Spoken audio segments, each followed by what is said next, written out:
Olá, eu sou a professora Jamila Reis e no vídeo de hoje nós vamos falar sobre biologia tumoral. Na videoaula passada nós falamos sobre as neoplasias, seus aspectos clínicos, nomenclatura, conceitos, diferença entre neoplasia benigna e maligna, mas agora nesse vídeo nós vamos abordar um pouco mais as características da neoplasia, sobretudo maligna, no que diz respeito aos seus aspectos bioquímicos, moleculares, de transformação, de divisão celular, suas características. Então vamos lá? Bom, as células malignas, elas possuem algumas propriedades e características muito específicas, como por exemplo a imortalidade, a questão do crescimento autônomo, a capacidade de se deslocar, invadir e dar outro tumor num lugar distante que a gente chama de metástase. Então essas características que são carteirinhas de malignidade, nós vamos abordar mais a fundo nesse vídeo de hoje. Vamos começar falando acerca de algumas características ou capacidades biológicas, habilidades biológicas que fazem com que essas células tenham esse comportamento maligno. Hananan e Weber, em 2000, eles fizeram um postulado de algumas características que eles denominaram de hallmarks do câncer, ou seja, características ou habilidades do câncer. Dentre essas habilidades, se destacam aí a questão da autossuficiência em sinais de crescimento, ou seja, essas células elas não precisam de um estímulo para se dividir. Isso é importante porque faz uma diferenciação muito clara, por exemplo, na divisão celular que ocorre por demanda, como acontece lá na hiperplasia. Aqui, as células elas ganham uma autossuficiência para se dividirem. Outra característica importante é a insensibilidade aos sinais anticrescimento, ou seja, sinais que fazem um certo controle daquela população celular. Existem algumas possibilidades, por exemplo, o sinal que a gente chama de inibição por contato. É uma situação que é perdida nas células do câncer. Então elas continuam a proliferar, mesmo tendo entrado em contato uma com a outra. Controle esse que funciona dentro de um processo homeostático normal. Mas não para por aí. Essas células do câncer, elas ganham capacidade de invasão tecidual e metástase. Talvez alguns críticos colocam e apontam aí como sendo uma das mais importantes características típicas da malignidade, que é a capacidade dessa célula de invadir o tecido adjacente e também de invadir vasos sanguíneos ou linfáticos e formar um tumor à distância. Então essa é uma capacidade muito específica da malignidade. Outra questão é a angiogênese sustentada. É isso mesmo, o tumor, ele precisa, à medida que ele vai crescendo, ele mesmo gera sinais para que novos vasos sejam formados, para que haja uma nutrição desse tumor. Então há uma formação de novos vasos com o único objetivo de suportar a demanda dessas células tumorais. Outra é a evasão da apoptose. Nós vimos em aulas anteriores que a apoptose é um fenômeno extremamente importante no controle biológico da população celular. Então, caso uma célula ela seja entendida como inadequada, há ativação de genes que propiciam a ativação desse processo de suicídio celular, o que garante aí uma questão de controle desse ciclo celular. Mas aqui as células do câncer, eles dão um jeito de driblar essa situação. Então as células tumorais, elas evadem dessa capacidade, elas evadem da possibilidade de apoptose, mantendo e aumentando a população celular. E outra questão é o potencial replicativo ilimitado. Essas células agora, elas vão se replicando, ou seja, elas acabam ganhando uma característica de imortalidade. Então essas são as principais capacidades adquiridas do câncer aí, que foram discutidos aí desde 2000. Os mesmos autores, uma década depois, em 2011, numa revista bem conceituada que é a Cell, eles acrescentaram novas possíveis marcas, como eles chamaram de marcas emergentes ou características emergentes, e também habilidades que seriam necessárias para essas características, o ganho dessas habilidades. Eles chamaram nesse trabalho de hallmark do câncer nova geração. Então, ou seja, características do câncer, uma nova geração. Dentro dessas marcas e características emergentes, eles acrescentaram aqui mais duas situações importantes, que é a energia celular desregulada. No câncer, você acaba tendo um processo energético descontrolado, com uma modificação desse ganho energético, desse gasto energético. E uma outra coisa é um escape da destruição imunológica.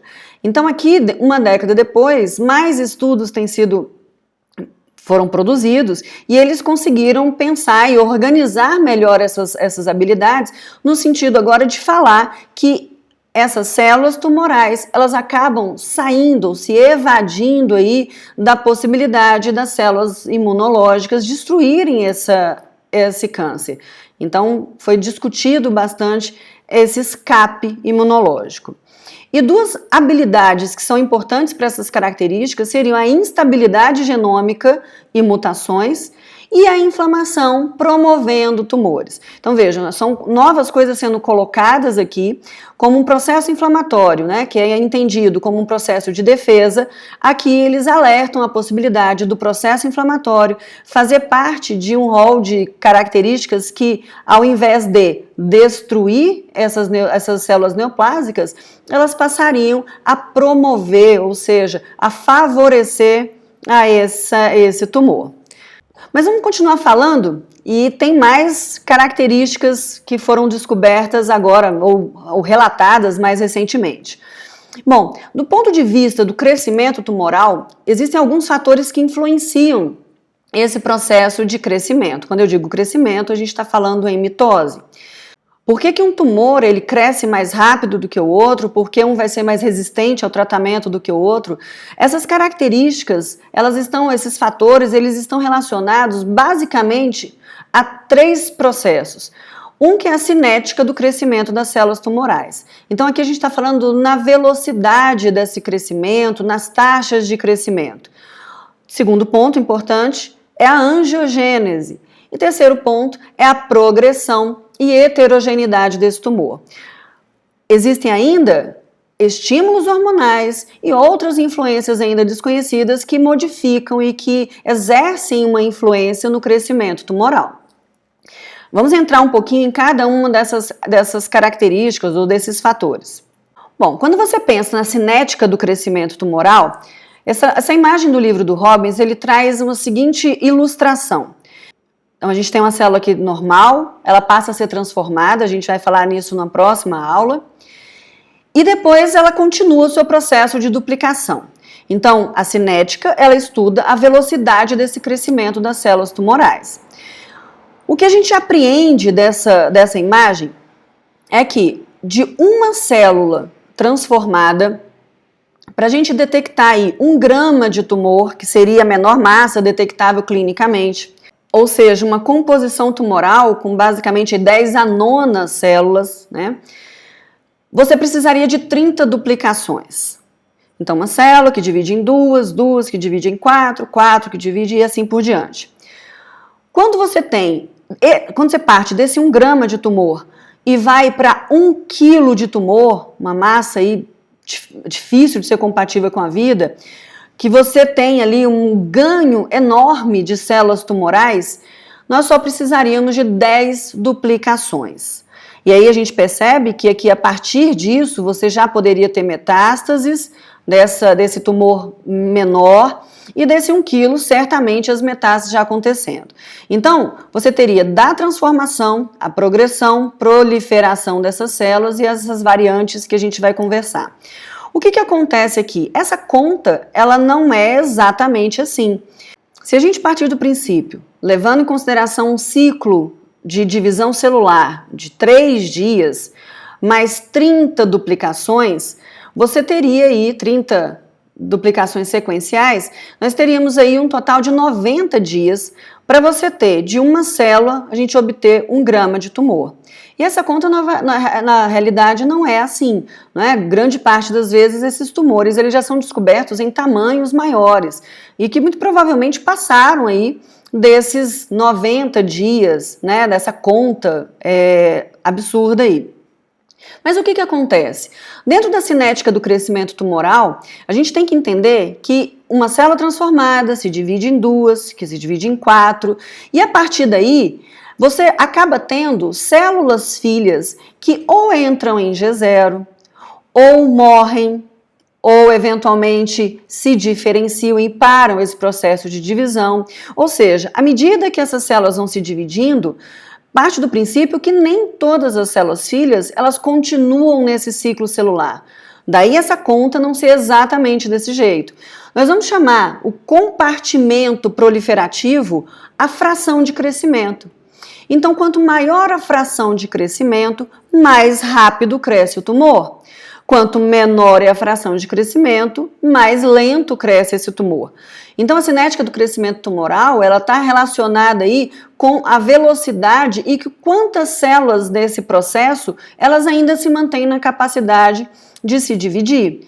Daí, essa questão da avaliação da cinética do crescimento, ela é muito importante para uma série de situações, até mesmo para influência de um possível tratamento. A gente sabe que alguns tratamentos quimioterápicos, eles têm um alvo exatamente nas células que estão proliferando mais. Logo, entende-se que um tumor que tem uma fração de crescimento que não é tão grande, talvez ele seja um tumor mais refratário ao tratamento do que aquele que cresce mais rapidamente. Então, o primeiro ponto é isso, nem todos os tumores são iguais, porque cada tumor vai ter, de acordo aí com uma série de circunstâncias, uma cinética do crescimento de forma diferenciada. Em outras palavras, cada tumor tem uma fração de crescimento própria que pode ser alterada por uma série de alterações. Muito bem, o segundo ponto era a angiogênese. A angiogênese é a formação de novos vasos a partir de um vaso pré-existente. Então, você tem um vaso já existente, você precisa de algumas etapas, né? A ruptura dessa membrana, a proliferação dessas células endoteliais. A gente precisa ter uma migração e uma quimiotaxia que favoreça esse processo. Então, a angiogênese é um ponto que tem sido estudado dentro da biologia tumoral de forma muito especial. E a gente entende que os tumores, eles não tendem a ultrapassar de 1 a 2 milímetros sem uma vascularização adequada. Ou seja, significa que existe um ponto, inclusive, para avaliação, e muito tem sido estudado, no intuito de inibir esse processo angiogênico, uma vez que se sabe que se eu não tenho novos vasos dando a oportunidade de nutrição adequada para aquele tumor não cresceria. Então, é uma forma de você controlar o crescimento tumoral. Então, hoje entende realmente que a angiogênese ela é um pré-requisito para o crescimento do tumor e também para a formação de metástases. A angiogênese tumoral, ela acaba acontecendo de uma forma meio caótica. É como se você estivesse fazendo ali gatos de energia, imagina, aqueles monte de fios ali para suprir aquela determinada região. E esses gatos, eles não têm uma ordem, um padrão, como seria aqui, por exemplo, dentro de uma rede normal, entre uma artéria, arteríola, capilar, vênula. Então, essa rede circulatória normal, a gente percebe, madura, a gente percebe que no tumor você não tem essa organização. Essa rede em evolução acaba sendo uma rede instável, com uma estrutura anormal, uma função muitas vezes anormal e uma inadequação à localização. É interessante que o tumor, ele oferece esses produtos, esses fatores de crescimento que servem como quimioatratores para que os vasos eles vão e migrem para aquela região para de fato suprir a esse tumor. Agora em 2018, esses autores eles falaram um pouco a respeito de um desvendamento, né, do papel da angiogênese dentro de um ecossistema tumoral. Então, muito tem sido estudado a respeito disso. E entende-se que os componentes celulares e moleculares do ecossistema tumoral, que moldam aí, eles são bastante diversificados. Então não é uma coisa tão simples no sentido de que você tem um fator de crescimento e aquele vaso responde. A angiogênese ela ocorre com base numa interação muito grande e fina entre vários atores dentro desse processo. Então nessa imagem aqui ele traz, por exemplo, as células tumorais, as células normais do tecido que eventualmente estão ali dentro daquele ecossistema. Você tem as células de defesa aqui no meio, que muitas vezes passam a fazer parte desse papel aqui na ajuda desse tumor. Você tem o próprio vaso sanguíneo, tanto as células endoteliais como os pericitos, que são aquelas células meio que indiferenciadas, mesenquimais, que ficam em volta da célula, né, e atuam meio que como uma reserva ali para aquele tecido, formando células endoteliais, formando células, podendo se diferenciar em células fibroblásticas. Então esses pericitos também têm um papel dentro desse processo. E a gente percebe que a matriz extracelular também. Hoje entende-se que você tem uma doença extremamente comunicativa. Você não tem o tumor crescendo sozinho, você tem uma interação entre a região que está sendo acometida e uma interação entre essa matriz, entre esse estroma que está recebendo e que está alojando esse tumor. Uma interação que muitas vezes favorece o crescimento tumoral. Lembrando que essa matriz extracelular ela é a componente fundamental para isso. A matriz extracelular é aquele espaço composto ali de proteínas não colagênicas, como proteoglicanas, glicosaminoglicanas, ácido hialurônico. Você tem também ali as proteínas colágenas, as proteínas de adesão. Então é todo um estroma, todo um arcabouço que vai ser utilizado para esse fim. Você tem esse local como armazenamento dos fatores de crescimento, como troca de fatores de crescimento. Então hoje entende-se uma área muito importante, que é a área tanto do próprio tumor como o nicho onde ele se encontra, o fronte onde ele se encontra ali. Nesse mesmo trabalho, esses autores eles alertam o fato de você ter vários mecanismos de formação de angiogênese. Então, inicialmente, a gente faz uma diferença entre angiogênese e vasculogênese. Então, na vasculogênese, você teria, no período embrionário, o recrutamento de células progenitoras, de células endoteliais, vindas aí do mesênquima, né, do tecido hematopoético. Então, essa migração dessas células favoreceria a formação desses vasos. Hoje entende-se que no processo da formação dos vasos sanguíneos para suprir esse tumor, ele tem angiogênese típica por brotamento, que é essa que eu acabei de falar, angiogênese que ocorre a partir de um vaso pré-existente, onde as células endoteliais proliferam e formam inicialmente um broto, depois elas são canalizadas. Mas você tem também, dentro desse processo, meio que uma volta nessa questão embrionária. Então, há o processo também de vasculogênese, há o recrutamento de células progenitoras de células endoteliais da medula óssea, que acaba indo para o local e também auxiliando nesse processo da formação de novos vasos. Essa formação de suprimento vascular, ela também pode ocorrer por uma mimetização vasculogênica, ou seja, não é uma vasculogênese típica, onde você tem a migração de células progenitoras de células endoteliais, mas você tem células ali de linhagem indiferenciadas, células tronco indiferenciadas, que se diferenciam em células endoteliais, favorecendo o processo da angiogênese ou da vasculogênese, imitando uma vasculogênese original. E ainda existe a possibilidade da intuscepção microvascular. Esse termo intuscepção é quando você tem um canal entrando em outro canal. Então seria um vaso já pré-existente que se dobra dentro, no interior de outro vaso, e você acaba tendo novas comunicações em vasos pré-existentes.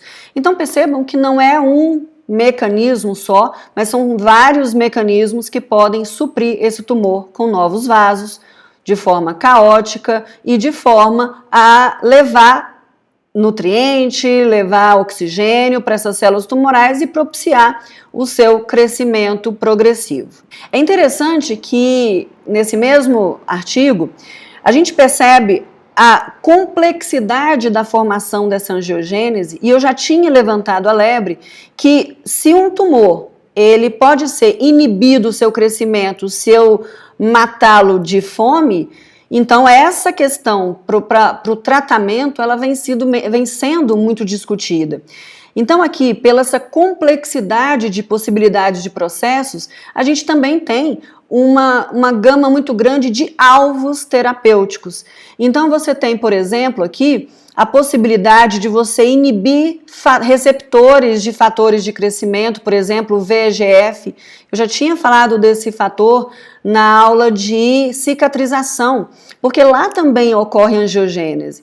Esse fator é o fator de crescimento endotelial vascular, que é produzido tanto pelas células inflamatórias que estão ali no local, como pelas células fibroblásticas. Se eu inibo esse receptor, você não tem a influência desse fator de crescimento na ativação dessa célula endotelial. Eu posso inibir também, não o receptor, mas inibir o próprio fator, né, de crescimento. Há também a possibilidade da gente inibir as tirosinas quinases, que fazem papel aí de ativação de outros fatores de crescimento que podem ser recebidos, né, tanto pelas células dos pericitos quanto pelas células endoteliais. Há também a possibilidade de, através desse fator, que a gente chama de fator derivado estromal 1, que é reconhecido por esse receptor, você acaba inibindo o recrutamento das células progenitoras de endotélio. Ou seja, você acaba inibindo também a vasculogênese. E você ainda pode inibir o processo de remodelação que ocorre na matriz extracelular. Então você movimenta e atrapalha aquele processo que ocorre na matriz extracelular, que acaba favorecendo a formação desses vasos. Então percebam que são muitos alvos terapêuticos interessantes à medida que mais se descobre acerca esses complexos processos que envolvem a angiogênese tumoral. Então nós já falamos da cinética do crescimento tumoral, da angiogênese, e agora a gente fala daquele terceiro ponto, que é a progressão e heterogeneidade dos tumores. Bom, a progressão e heterogeneidade do tumor, ela é entendida como o aumento da malignidade que ocorre de modo crescente. Então, a cada vez que você tem proliferações, divisões celulares, há a possibilidade de você ter aquisições de maiores habilidades, então maiores potencialidades no que diz respeito às características e aquelas marcas que a gente conversou anteriormente. Há um aparecimento, portanto, sequencial de subpopulações de células que acabam se diferindo em relação a vários atributos fenotípicos. E aqui é importante a gente fazer uma diferenciação entre essa questão da heterogeneidade tumoral, embora os tumores eles tendem a ter uma origem monoclonal, uma origem clonal. Ou seja, eu comentei que você tem uma célula que é iniciada, que é transformada e essa célula começa o processo. A origem, então, de uma célula. Então, teoricamente falando, se você vê uma célula que se transformou, tá aqui vermelhinho, e começa a divisão celular, se a origem ela é monoclonal, então, teoricamente, era para você ter, no final das contas, um tumor sendo composto pelo mesmo tipo de característica fenotípica, ou seja, se eu estou fazendo aqui alusão à questão de cor, era para ser um tumor com todas as células vermelhas. Mas o que a gente percebe é que nesse tumor final aqui, a composição desse tumor, você acaba tendo células vermelhas, azuis, rosas, azuis claras, ou seja, você acaba tendo fenótipos diferenciados. E o que acontece é que a cada divisão você acaba ganhando fenótipos diferentes. O que é esse fenótipo? O fenótipo é a característica morfológica e funcional de determinadas células em detrimento de alterações genotípicas. Então, há alterações genéticas que imprimem uma alteração fenotípica importante. No final das contas, você acaba tendo esse tumor com características da seguinte forma. Eu tenho uma célula aqui que tem maior capacidade de invasão. Mas o que faria essa célula ter uma maior capacidade de invasão? a possibilidade, por exemplo, de produzir mais enzimas que degradem a matriz. Então essa célula aqui, ela tem uma maior habilidade de produção de metaloproteinases. Já essa célula rosinha aqui, ó, ela é uma célula que exige menos fatores de crescimento. É aquela questão da autossuficiência de sinais. Então percebe que cada célula dessa vai ganhando habilidades e características de malignidade. No final das contas, você vai tendo um tumor, portanto, heterogêneo, embora tenha vindo de uma origem monoclonal. Essa é a heterogeneidade. Então a gente pode dizer que um tumor em crescimento, ele tende a ser enriquecido por clones que derrotam dificuldades e possuem competência para sobreviver, crescer, invadir e sofrer metástase. Ou seja, esse crescente de características é o que a gente chama de progressão de tumor. Então, a progressão tumoral, ela está intimamente relacionada não só com a divisão celular, mas também com a habilidade ou as habilidades que cada célula acaba ganhando e se tornando se tornando com maior habilidade no sentido de invadir e dar metástases. Então, vamos tentar fazer um resumo importante sobre as características de células malignas. Primeiro, que elas têm uma menor adesividade. Quando a gente falou lá na aula de conceitual de neoplasias e a gente diferenciou neoplasia benigna de maligna, eu frisei com bastante veemência que uma característica muito importante para a malignidade era a célula perder a adesão.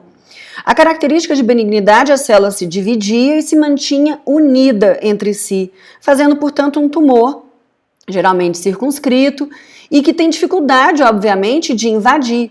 Então não se fala no sentido de invasão, de metástases para um tumor benigno. Essa é uma característica de malignidade. Então a menor adesividade, ela acaba favorecendo e ela é favorecida por alterações bioquímicas, moleculares, bem definidas. Então, por exemplo, eu tenho alterações na membrana plasmática, eu tenho diminuições nas estruturas de junção, naqueles complexos unitivos, aquelas proteínas de adesão que fazem parte ali, por exemplo, do tecido epitelial, que é um tecido que é um grande originador de câncer, que a gente chamou de carcinomas. Então, há uma alteração dessas estruturas juncionais. Há, portanto, a redução dessas moléculas de adesão, como, por exemplo, as caderinas, que fazem essa ligação célula-célula, fibronectina, que fazem a ligação de célula com a matriz. Há uma grande eletronegatividade na face externa da membrana plasmática, o que acaba favorecendo essa repulsão eletrostática. A formação de enzimas proteolíticas alteram, portanto, tem a camada de hidratos de carbono que você tem lá fora, que ajuda no processo também de reconhecimento celular. Então percebam que vai havendo uma mudança de características dessas células. Outra questão que é fundamental, juntamente com a perda da adesão, da adesividade, é o ganho de motilidade. Então uma célula epitelial, não adianta ela se modificar, para ela conseguir invadir, fazer o papel dela no sentido da malignização, ela precisa ganhar uma certa motilidade, ou seja, uma movimentação por dentro dos tecidos, por entre as fibras, enfim. Então essa maior motilidade, primeiro que ela já é favorecida devido à menor adesão. Quanto menos células estiverem grudadas, mais fácil é você ter a motilidade. Outra situação também é a perda da inibição de contato. Percebe, gente, que aqui a gente vai falando coisas que se encaixam naquelas características, que foram descritas como marcas ou características do câncer. Há uma facilidade de deslocamento e infiltração dos tecidos adjacentes. Então essas são características muito importantes das células malignas. Todas essas características, elas favorecem a um processo que a gente chama de metástase. De novo, metástase é carteirinha de malignidade. Do grego, metástatis, indica mudança de lugar, transferência. Aqui no ponto de vista tumoral, o que acontece é que há crescimento de tumores secundários em lugares distantes do câncer primário. Então, por exemplo, é um câncer de mama que acaba dando metástase pulmonar, metástase em tecido ósseo, metástase hepática, metástase cerebral, enfim. Né? Então, é um tumor primário que as células acabam ganhando aí uma determinada via de disseminação e vão dar um tumor à distância. A metástase está muito ligada ao péssimo prognóstico, ao prognóstico ruim no que diz respeito ao câncer. É a principal causa de morte com indivíduos acometidos pelas neoplasias malignas. Uma vez que você tem a presença e a detecção de metástase, você modifica muito o estadiamento desse paciente dentro da concepção clínica dessa circunstância. Então, é um selo definitivo de malignidade. Para que isso aconteça, existe aí um passo a passo que essas células precisam conseguir passar. Quando a gente falou lá atrás que as células vão ganhando habilidades para produzir, para proliferar, para driblar situações difíceis, é exatamente isso. Então você tem lá uma célula transformada. Essa célula transformada agora deu origem a um tumor primário, ou seja, aqui houve aquela expansão clonal, crescimento, diversificação, é aquilo que a gente já falou. Então você tem a cinética do crescimento, você tem a diversificação, nós chamamos de heterogeneidade tumoral. A gente já percebe aqui, novos vasinhos chegando para suprir esse tumor. Isso aqui já refere-se então ao processo de angiogênese, é isso que dá essa possibilidade desse tumor primário de crescer. Dentro dessas células tumorais ali, existe um subclone, um ou alguns subclones, que ganharam habilidades mais específicas que a gente chama de subclone metastático. Esse subclone metastático, então, ele vai ter que aderir, invadir essa membrana basal. Então a gente está falando aqui de um tumor de origem epitelial. Então ele invade essa membrana basal. Lembra que quando você tinha todas essas alterações e ainda não tinha invadido a membrana basal, a gente chamou de carcinoma in situ. E que num outro momento esse carcinoma ele poderia invadir essa membrana basal, invadir e infiltrar o tecido conjuntivo, e é o que está acontecendo aqui. Então ele invade, né, ele adere inicialmente aqui, ele ultrapassa, ele invade a membrana basal, ele passa por essa matriz. Então imagina que essas células elas têm que ser habilidosas ao ponto de conseguir eliminar ou destruir parte daquela matriz extracelular. Eu não sei se vocês lembram desse contexto da matriz extracelular, mas é uma rede intrincada ali de um monte de moléculas, de proteínas de colágeno, fibrina, de proteínas de elastina, de fibras elásticas, fibras reticulares. Então é uma rede, né, que tem ali, então, que até fisicamente falando é uma barreira. Então essas células passam a produzir enzimas, né, a gente pode falar de uma maneira genérica de metaloproteinases que acabam favorecendo esse processo de passagem através dessa matriz. Bom, o problema não acabou aí. Ela tem aqui agora que passar por outra membrana basal. Lembra que membrana basal é uma especialidade desse tecido conjuntivo organizando essa região que fica abaixo do epitélio. Que epitélio eu estou me referindo aqui agora? Ao endotélio. Então ele tem que passar por essa membrana basal, ele tem que passar por essas células endoteliais que são aderidas, é uma camada só, mas são células aderidas, e elas ultrapassam essa barreira. Então eles fazem um processo que a gente chama de intravassamento, entra dentro do vaso. É quase que um processo oposto ao da diapedese, né, onde as células inflamatórias saem desse vaso para o tecido, é o oposto disso. Então essas células caem na corrente sanguínea e aqui é um outro lugar completamente inóspito para essas células cancerígenas. Aqui muitas delas são eliminadas pela diferença de pressão, pela diferença de região, eliminadas pelas células leucocitárias que estão aqui. Então se é uma célula muito antigênica, né, uma célula que tem ali moléculas diferentes daquilo que é próprio, essa célula vai ser reconhecida e vai ser eliminada. Então, grande parte das células tumorais que estão sendo eliminadas ali, elas vão ser destruídas, né, por vários mecanismos, perda dessa membrana, né, pelo fluxo sanguíneo que acaba levando essa turbulência, enfim. Mas aí acaba que você tem algumas células mais habilidosas que eventualmente conseguem ultrapassar todas essas dificuldades. E aí elas formam o que a gente chama de êmbolo tumoral. A gente também já falou sobre isso na aula de embolia. Era uma possibilidade de êmbolo. Essas células se juntam, são carregadas nessa corrente sanguínea, portanto é chamado de embolia ou êmbolo tumoral.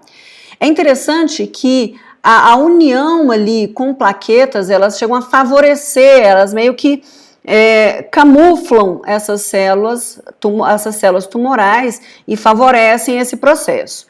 E aí vai chegar uma hora que essas células, elas encontram um lugar, e a gente discute daqui a pouco essa questão, por que elas saem em determinado local. Então ela entra em contato com essa membrana, né? Pode ser até para uma questão física mesmo, que ela meio que entope aquela região menor, né? Dependendo do calibre desse vaso, e ali parada ela consegue fazer o papel de adesão à membrana basal e agora faz o papel como se fosse o da diapedese. Ela tem que passar por essa célula endotelial, ela tem que passar pela membrana plasmática e ela se deposita aqui agora nessa região desse novo tecido, desse novo órgão. É claro que muitas delas também não vão dar conta desse local, né? Imagina, é uma célula da mama que vai parar num tecido hepático com uma composição química, uma composição completamente diferente. Então, nesse lugar, esse depósito metastático, essa região que geralmente se chama de micrometástases iniciais, elas acabam podendo produzir, proliferar, gerar, portanto, um crescimento, e esse crescimento também é favorecido pelo processo de angiogênese.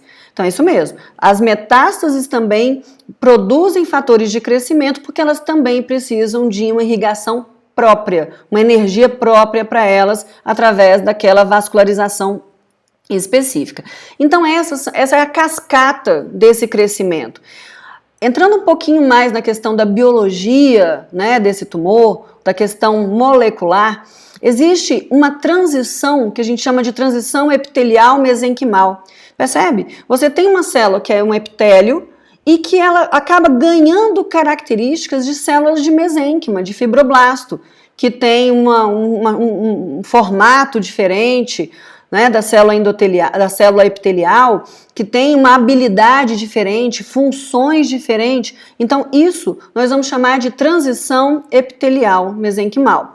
Ela ocorre com o objetivo de adquirir mobilidade, invasividade. As células do carcinoma, por exemplo, devem alterar o seu fenótipo, né, epitelial, destacando-se dessas camadas epiteliais e sofrer uma drástica mudança. É interessante que isso não é novidade.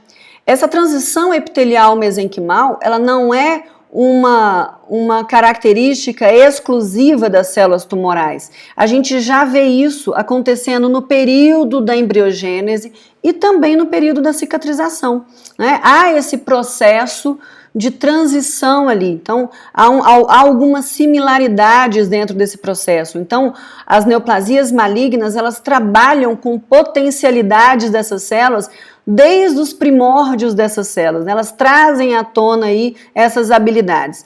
No caso da embriogênese, aqui a gente tem as células tumorais saindo desse tumor, numa micrografia eletrônica, percebendo aí essas células mudando de formato e invadindo aqui, e a gente percebe isso acontecendo lá no período da embriogênese, onde você tem o destacamento, por exemplo, das células lá da epiderme, que seria a ectoderme, e que passa a ser células específicas da neuroectoderme, fazendo aqui, por exemplo, as células da crista neural, né, que são diferenciadas, e essas células migram. Então essa transição ela já ocorre lá no processo da embriogênese, que está acontecendo de forma alucinada ali, um monte de proliferação e também diferenciações celulares. Via de regra, o que acontece nessa transição epitelial mesenquimal é que há perdas de algumas características e aquisições de outras.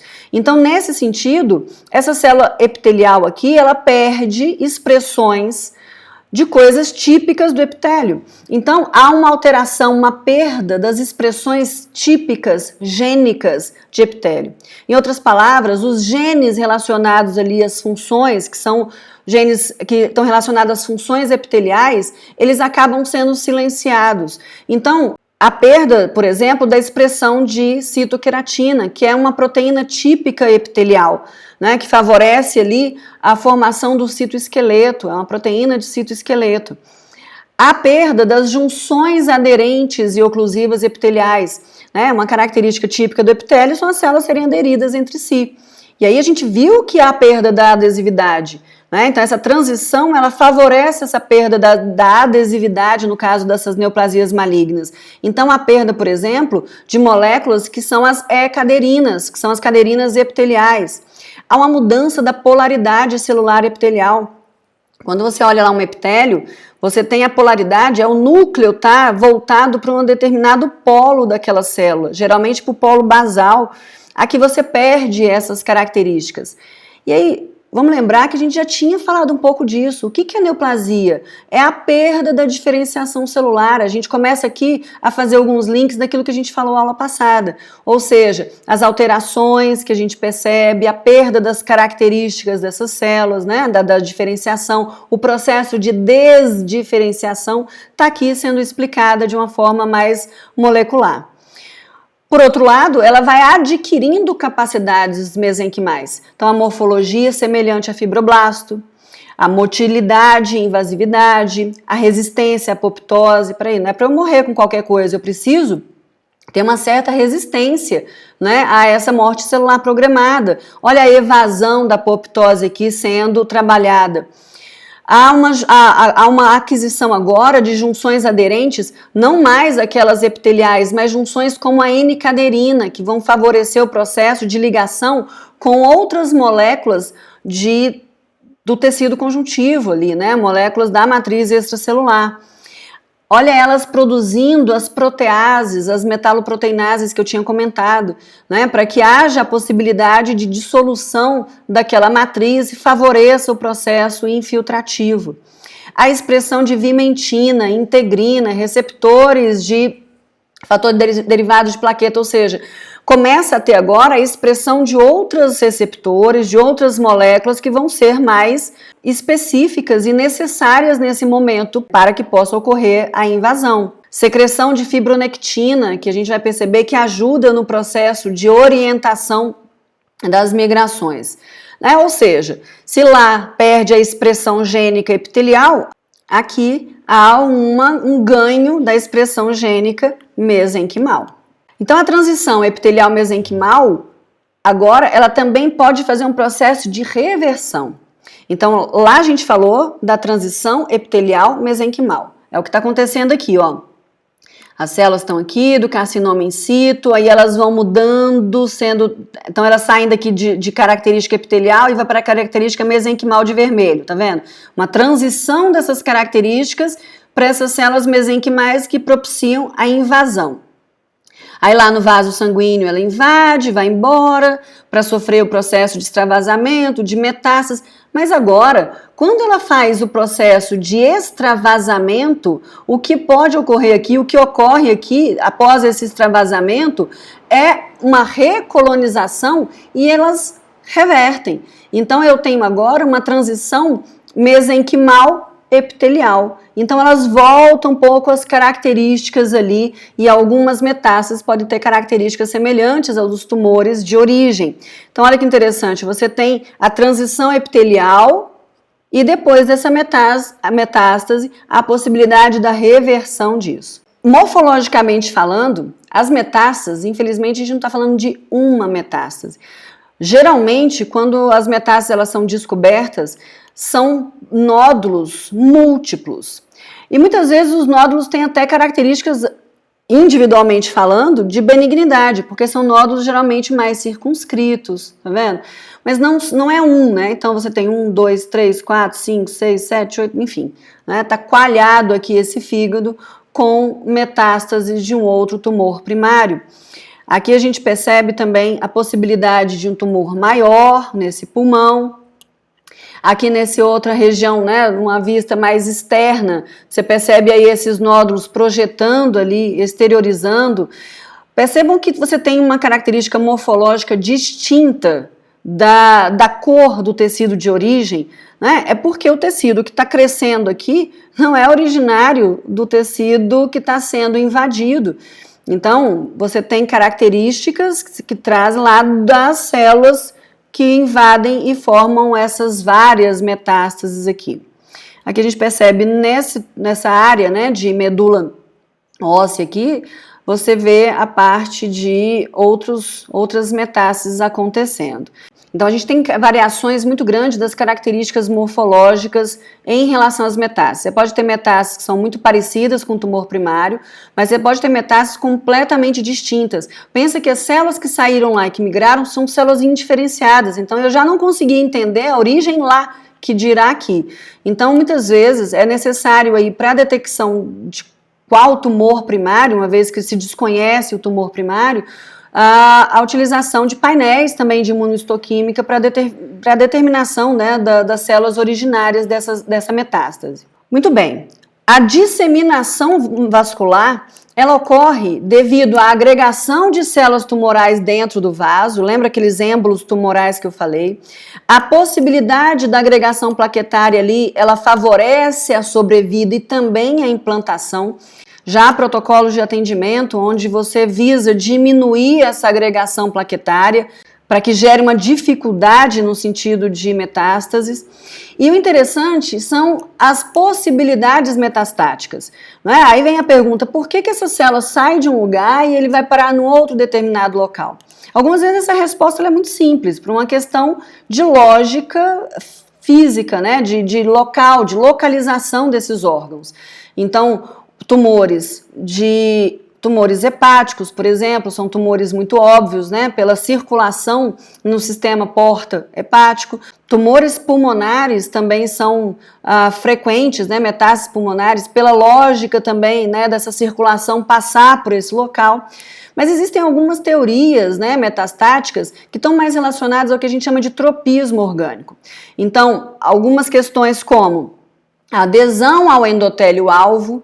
Então, essas células migram até elas se aderirem a uma célula que seja específica para isso. A liberação de quimiotraentes por órgãos-alvo. Então, o órgão ele libera algum mediador e essas células aqui agora vão atrás disso.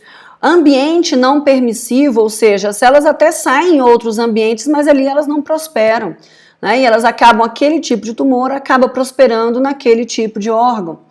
E o padrão, como eu comentei inicialmente, o padrão circulante, né, da circulação ali que seja dominante. Quando você pensa em vias, né, de disseminação, então a via linfática é uma via principal aí de disseminação dos carcinomas, que são as neoplasias malignas originárias de tecido epitelial.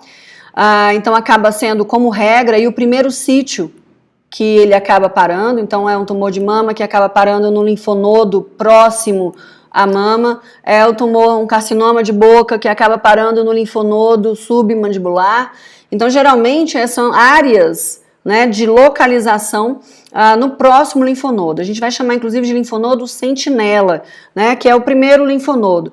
Há a possibilidade dessas células tumorais pularem um linfonodo e migrar para um próximo, mas, via de regra, ele pega o primeiro linfonodo ali na proximidade desse carcinoma primário. Então, a gente tem a via sanguínea, onde você tem aí a possibilidade dessas células metastáticas irem parar em qualquer órgão, e também a possibilidade de via de cavidades corporais. Então, é você ter um tumor no pulmão e ele passar para pleura. Então, você vai pegando por cavidades, né, por contiguidades ali. Então, é uma forma também de você ter uma disseminação. Então, aqui a gente percebe, né, essa questão da via, né, dependendo aí de que local, então da via sanguínea aí, estão podendo ir parar em qualquer lugar, e aqui da questão do sistema circulatório linfático, né, dos vasos linfáticos, onde você tem lá os linfonodos, né, em determinadas regiões. Então, um determinado tumor aqui pode dar origem a esse primeiro linfonodo e assim por diante, tá? O que a gente chama de linfonodo sentinela.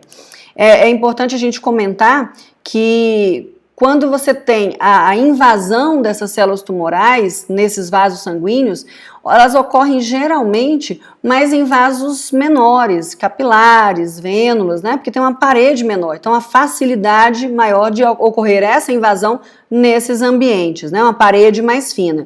Geralmente quando você tem uma penetração mais em bloco, que é o que pode acontecer com os carcinomas, eles geralmente penetram aí de forma um pouco mais fácil nos vasos linfáticos, por esses vasos serem mais fenestrados do que os vasos sanguíneos. Então aqui a gente tem uma imagem de um vaso sanguíneo sendo invadido por essas células tumorais aqui. Então é uma invasão de um pequeno vaso por um carcinoma indiferenciado. Então todas essas células são células do tumor maligno. Existe uma figura do nicho pré-metastático, né? Que é o tumor induzindo aí em órgãos distantes, aquela coisa da preparação, né, da indução, algumas alterações que favorecessem o processo de recepção dessas células tumorais. Então é o tumor primário, que já vai meio que dando uma sinalizada que está indo para lá. Então, em alguns experimentos, já perceberam aí a presença de migração de células mieloides antes da instalação do tumor secundário. Ou seja, a indução é feita por fatores eliminados pelo tumor primitivo, que induz a migração de células mieloides e sua instalação lá no nicho, meio que preparando o local. Isso a gente chama, portanto, de nicho pré-metastático. Então ela acaba favorecendo naquelas teorias ali a orientação para onde que esse tumor ele vai metastatizar. Então a instalação de várias alterações genômicas para permitir a expressão, né, desse fenótipo de células metastáticas, como a gente já falou, né, desde o início desse vídeo.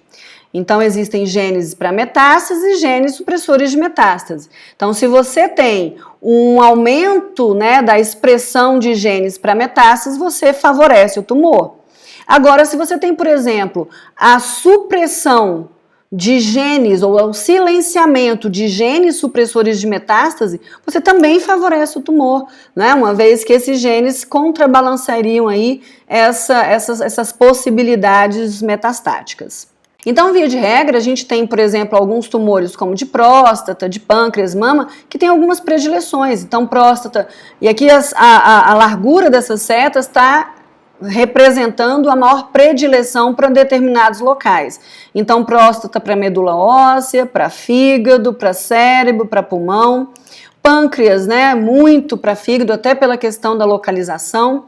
E também para pulmões, mama, muito para medula óssea, também pode ir para o cérebro, mas é uma setinha mais fina, cólon, né, muito para o fígado. Então aqui a gente percebe aí algumas predisposições e o entendimento e o conhecimento disso pela equipe médica é importante até no rastreio, né, da possibilidade dessas metástases quando do diagnóstico de determinados tipos de cânceres. Eu não vou entrar muito nessa imagem, né, que é o de um outro artigo, aí, um artigo de uma revisão da Nature, bem denso, mas bem importante, que ele vai mostrando aí exatamente isso. Olha, eu tenho um órgão A, um tumor primário, eu tenho um órgão B, que é um tumor secundário. Aqui a gente vai percebendo uma série de alterações genéticas. Então, as alterações elas vão acontecendo de forma sequencial, né, tanto geneticamente quanto fenotipicamente. E aí a gente tem, por exemplo, genes tumorigênicos, né, que ajudam na autonomia da proliferação, na instabilidade genômica, no auto-reconhecimento, na evasão de morte, na evasão, enfim, é tudo aquilo que a gente já tinha conversado. Os genes que ajudam no processo que iniciam a metástase, então eles favorecem o quê? O destacamento, a motilidade, a invasão, a indução de células progenitoras endoteliais, a angiogênese, o intravasamento. Então, todos esses genes vão ser expressos aí para favorecer essas habilidades. Genes que ajudam na progressão da metástase, são genes que promovem a sobrevivência dentro da circulação, promovem esse embolismo, a adesão nesse capilar, o extravasamento, a questão da adaptação do meio ambiente, né, do ambiente que vai acolher aquelas células, o acordar de algumas alguns micrometástases que ficaram dormentes. Então, se você olhar aqui, essas células saíram daqui, foram para esse órgão 2, saíram, extravasaram aqui, e alguns deles vão ficar aqui, ó, dormindo, né? Então, micrometástases dormentes. E alguns genes aí, eles promovem o acordar, né? O emergir disso, né? Dessa dormência dessas micrometástases. É por isso que é complicado o processo de acompanhamento de um paciente com câncer. Não é? Ele foi feito o tratamento do tumor primário, está fazendo o tratamento lá da quimioterapia, já foi observado a presença de metástases, ou eventualmente não foi observada a presença de metástases, mas daqui 1 ano, 2 anos, eventualmente, olha lá quem pode aparecer uma metástase que eventualmente já tinha acontecido, mas que estava dormente. Então, o processo de acompanhamento, de preservação do paciente, ele acaba sendo por um longo período mesmo, por todas essas características que a gente está falando. Aqui a gente percebe alguns padrões de invasão. Nesse caso aqui do carcinoma lobular mamário, a gente percebe nessa imagem com imunohistoquímica a presença desses padrões em filas. É como se eles estivessem em filas indianas ali invadindo o tecido. Já nessa outra imagem, de uma micrografia confocal, a gente percebe aqui alguns grupos de células de um melanoma juntas, então aqui 4 a 5 células juntas aqui. E aí, por conta de marcações específicas, a gente enxerga algumas coisas a mais. Por exemplo, o que está sendo marcado aqui de vermelho são as ecaderinas. Então, você ainda tem aqui algumas ecaderinas nessa parte basal aqui, onde essas células estão invadindo. A gente percebe uma área negra aqui em volta que já representa a dissolução daquela matriz. Tudo que está de azulzinho aqui é a matriz extracelular, é o microambiente lá em volta. E aqui a gente percebe o que está de verde aqui, ó, seguindo essa seta branca, que é a seta de onde está indo essa invasão, né, desse agrupamento, dessas poucas células aqui. A gente percebe a expressão de integrinas. Então a gente começa a perceber realmente que tem expressões diferentes. Olha, a integrina ela vai na frente ali, meio que abrindo o caminho e guiando esse processo metastático dessas células. Aqui nesse de baixo é carcinoma escamoso, uma massa invasiva. Então aqui são fileiras, aqui são um grupinho de células e aqui você tem como se fossem dedos invadindo, né? Os autores chamam até de línguas invadindo ali essa região. Então entenda que é uma parte do epitélio, aqui você ainda tem uma integridade dessa membrana basal, mas aqui você já tem essa massa toda invasiva nessa região de tecido conjuntivo, de matriz de tecido conjuntivo. Então, uma questão ordenada aí, né, de um grupo grande de células invadindo esse processo. Então, são padrões de invasão diferenciados com expressões de moléculas diferenciadas. A sequência, então, de eventos, né, que promovem esse processo, então reparem que tem muita coisa, muitas alterações moleculares para que a gente possa ver aquelas questões clínicas que a gente falou na aula passada.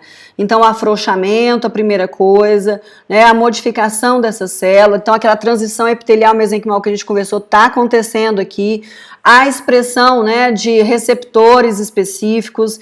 Essa célula começa a produzir as colagenases para ajudar, e aqui a liberação de fator de motilidade. Lembra que a gente falou de fatores autócrinos? A célula produz e ela mesma responde, né? Esses fatores de motilidade autócrinos são excelentes nesse processo. Ela produz e ela mesma responde ali no sentido de dar uma orientação dessa invasão. Um outro ponto bastante importante disso tudo é o papel da inflamação. A gente tem a inflamação, ela sendo antitumoral e ela sendo protumoral, a depender das citocinas que estão sendo liberadas, né, das quimiocinas, do como que essas células, geralmente esses macrófagos, né, a gente chama de macrófagos associados ao tumor, né, essa figura aqui, que tem um papel importante na produção dessas citocinas e que acabam levando a um determinado tipo de comportamento. Então, é possível você ter a remoção dessas células tumorais, mas é possível que esse processo ele está envolvido aí com o favorecimento. E mais, muito tem se dito, né, não é de hoje, né, que tem se dito que a inflamação ela é um potencializador da formação do câncer. Veja, ela não está aqui só relacionando com a melhoria do ambiente e favorecer o tumor já instalado. Não, você tem a questão do processo inflamatório como injúria local ali de forma crônica e que há a possibilidade da indução carcinogênica naquelas células iniciais ali. Uma teoria muito importante é o que a gente chama de imunoedição do câncer. Schreiber, aqui nesse artigo para Science, em 2011, ele coloca todo esse aparato, né, da imunoedição do câncer tão bem discutida. Você tem lá células normais, que ações carcinogênicas que a gente fala no próximo vídeo induziram um processo de mutação e que vai favorecer o processo de proliferação celular. Então aqui a gente percebe aqui, ó, essa célula que está em laranja aqui são células que a gente fala de células altamente imunogênicas, são células que o sistema imunitário ele reconhece. Então nesse primeiro momento as células transformadas, sinais de perigo aqui, há possibilidade de, numa primeira etapa, essas células serem eliminadas pelo processo inflamatório. Então, a gente vê aqui as várias células, né, inflamatórias, as células dendríticas, células natural killer, linfócitos CD8, CD4 envolvidas no processo, e essas células altamente antigênicas, elas podem ser eliminadas e, eventualmente, esse tumor ser absolutamente extinto. Excelente. É o processo de eliminação e ocorre mesmo, né? E pode acontecer. Por outro lado, há possibilidade de algumas dessas células, com aquelas alterações heterogêneas que a gente foi comentando, que vai ganhando habilidades. Percebe que a gente ganhou novas células aqui, ó, uma rosinha, uma marronzinha, que são células agora com outro fenótipo, são células pobres, antigenicamente falando, ou seja, essas células elas passam mais desapercebidas pelo sistema imunológico, então elas acabam podendo entrar num sistema que a gente chama de equilíbrio, de dormência tumoral. Então dentro desse período de equilíbrio, que pode ser meses, anos, depende de várias circunstâncias, há a possibilidade de um equilíbrio ali, onde você tem essas células sendo mantidas, mas sem crescimento. Num determinado momento, você pode ter uma perda desse equilíbrio, ou seja, a quantidade de citocinas que estão sendo formuladas, os tipos de células que estão mantendo aquele equilíbrio ali, e aí essa perda desse equilíbrio, a perda, por exemplo, desses antígenos, desse sistema de reconhecimento, a gente acaba tendo esse escape tumoral desse processo inflamatório. Então essas células agora, quem é que começa a proliferar mais? São as próprias células que são pouco antigênicas, né? Então são esses subclones que acabam aumentando e perfazendo aí essa comunidade tumoral. Então, dentro desse escape, você tem a progressão tumoral. E aqui, nessa circunstância, há possibilidade, sim, de você ter o processo inflamatório, algumas células Treg, algumas moléculas sendo produzidas que induzem a progressão, a promoção e o crescimento tumoral. Nesse artigo de 2017, você tem ali os autores fazendo o que eles chamaram de revisitação, né, aquelas marcas do câncer. Então, nesse artigo, ele coloca aqui a questão dos erros de replicação, a exposição ambiental, o oncovírus, que influenciam essas células normais a gerarem ali características e a evolução e seleção clonal que a gente já falou. Então, as alterações genéticas, epigenéticas, que a gente vai falar na próxima aula, aberrações cromossomais, interações heterotípicas, ou seja, alterações que acabam levando essas células normais ao processo de ganho dessas mutações e evolução para células malignas. Mas o que esses autores fizeram foram meio que remanejar algumas dessas características. Então, eles pegaram e juntaram, reorganizaram em 7 características como marcas do câncer revisitadas. Seria vantagem proliferativa seletiva, então aqui ele deu uma outra nomenclatura, resposta ao estresse alterado, a vascularização, invasão e metástase, né, permaneceu, religação metabólica, modulação imune e um ambiente cúmplice.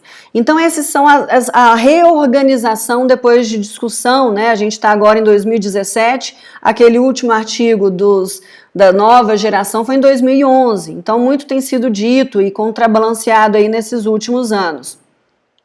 E aí ele coloca o seguinte, que essa vantagem proliferativa, seletiva, eles encaixariam aqueles dois sinais iniciais lá, aquelas marcas feito por Hanan lá em 2000. Autossuficiência em sinais de crescimento e insensibilidade aos sinais anticrescimento. O que eles entenderam? Não, isso aqui está tudo dentro de uma vantagem proliferativa seletiva que o tumor ele acaba pegando para si. Outra questão que eles fizeram foi a evasão da apoptose e o potencial replicativo ilimitado, eles colocaram como sendo resposta ao estresse alterado. Qual é a discussão deles? Nem todo tumor está relacionado a uma resposta ilimitada, nem todo tumor a evasão de apoptose. Então, essas características ali que são não tão definidas, elas poderiam estar sendo entendidas como uma resposta ao estresse alterado que pode ser respondidas aí por essas questões. No caso da vascularização, né, ele manteve isso, só que ele chamou o que eles chamavam de angiogênese sustentada, aqui eles preferiram deixar o termo vascularização. Por quê? Justamente porque muitos autores, assim como aquele artigo que eu comentei anteriormente, eles entendem que não é uma angiogênese típica do brotamento. Aqui, quando ele coloca o termo vascularização, ele engloba aquelas outras possibilidades de neovascularização. A mimetização da vasculogênese, a vasculogênese em si, aquela intuscepção, né? Ou seja, aquelas outras características, outras possibilidades de formação de novos vasos. A invasão e metástase, eles, né, permaneceram. A outra questão que foi modificada, aquela instabilidade genômica e mutação, eles também entenderam que está aqui dentro da resposta de estresse alterado. E a inflamação, promovendo tumores, e o escape da destruição imunológica, eles colocaram aqui dentro de uma modulação imune. E discutindo exatamente isso, né? Que a inflamação, ela nem sempre vai promover tumores, né? Então, você tem a inflamação dentro dessa imunedição podendo favorecer ou podendo, inclusive, eliminar esses tumores. Então, a modulação imune, ela estaria mais propícia para encaixar toda essa questão, inclusive do escape ou destruição imunológica. E, por fim, a energia celular desregulada lá, eles colocaram como uma religação metabólica. É interessante que aqui você tem uma reorganização metabólica muito própria, onde você aumenta a possibilidade aqui de quebra, né, de via anaeróbica, então você tem um aumento da produção de ácido lático, uma necessidade metabólica maior, daí até a questão da caquexia, né, a questão clínica, né, do paciente ter um emagrecimento por essa espoliação que a gente já tinha falado lá anteriormente. Então há uma religação metabólica que favorece a essas células tumorais. E agora em 2020, como a coisa não para, a gente tem aí nessa revista, de novo, a revisitação daquelas marcas do câncer, só que agora colocando um papel muito importante para o ácido hialurônico, que é uma molécula da matriz extracelular. Eu nem traduzi porque era muita coisa, mas eu vou só chamar atenção, né, para a gente finalizar essa aula de hoje, para algumas questões específicas. Olha, você tem aqui a questão da evasão, né, da resposta imune, todas aquelas, né, a invasão da apoptose, a angiogênese, aquela coisa toda, e os autores eles trazem para cada uma dessas circunstâncias um papel crucial desempenhado pelo ácido hialurônico. Ou seja, não dá tempo nem da gente entrar nessa questão toda, mas entendendo que cada vez mais o ambiente tumoral, o microambiente, o que os autores lá chamaram de ambiente cúmplice, esse ambiente cúmplice ele está muito relacionado a esse papel fundamental do ácido hialurônico em uma série de eventos. Então, cada um desses eventos aqui, eles colocaram como que esse ácido hialurônico ele estava favorecendo esse processo. Então, veja, a gente falou hoje bastante coisa, né, acerca aí dessas características da biologia tumoral. Eu sei que são coisas complexas, mas que tem uma lógica, né, de entendimento e que a gente ainda está caminhando dentro desse processo do entendimento dessa biologia tumoral. Você vê que artigo agora de 2020, né, as coisas ainda estão sendo elucidadas, a parte de tratamento está sendo favorecida cada vez mais que você entende essa biologia.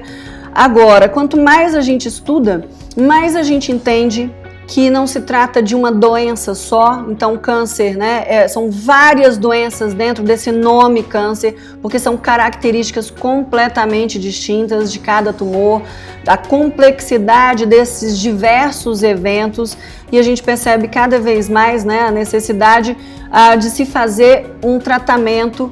Um autor ele fala uma coisa muito interessante, que é um tratamento de alfaiataria, ou seja, é cada vez mais se fazer um tratamento sob medida para aquele paciente, porque os tumores eles são únicos, cada tipo de câncer, tem um tipo de expressão. Então, quando você fala em carcinoma, a gente tenta dar uma organizada, mas são vários tipos de possibilidade aqui, de expressões gênicas e que dificultam, favorecem o tratamento, é mais refratário, não é mais invasivo, é mais agressivo do que o outro. Então, finalizando essa aula, né, já deixando vocês aí para tomar um café para entrar para a próxima aula, que é a aula sobre carcinogênese. A gente continua a falar desse mundo todo aí, mas dentro dessa perspectiva da complexidade dessa biologia tumoral. Vai lá, descansa um pouquinho, depois você começa a próxima aula, tá bom? Abraço!